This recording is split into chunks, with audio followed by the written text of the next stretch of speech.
Usi, pabagitin yung pangalan nyo. Nahalal bilang sabihin mo itong mula nyo. Kung anong chapter? Ng DPII Anti-Crime, Samahan ng Kapatilan, Guardians ng Pilipinas, ay taimtim na nanunumpa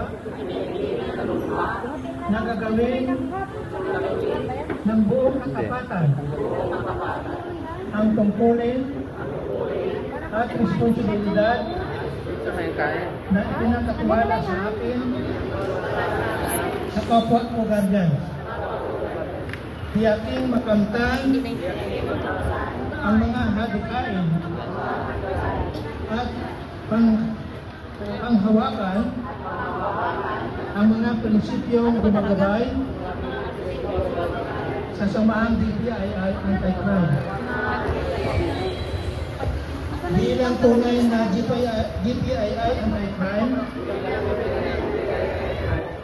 aking sasakatuparan ang aking tungkulin sa Diyos at sa bayan. Sumunod sa batas ng DPII Anti-Crime, tumulong sa ibang tao na lahat ng pagkakataon panatiliing malakas ang ating katawan, gising ang isipan, at marangal ang asal.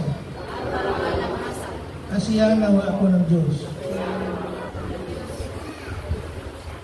Ibaba o kami. Ngayon, itong sinumpaan ninyo ay nilagdaan nyo, nagsasarili ninyo sa harap ng ating International National Founding Chairman, ni si Bernard Eugene G. Suringer Correia Jr. Universal Guardians Brotherhood.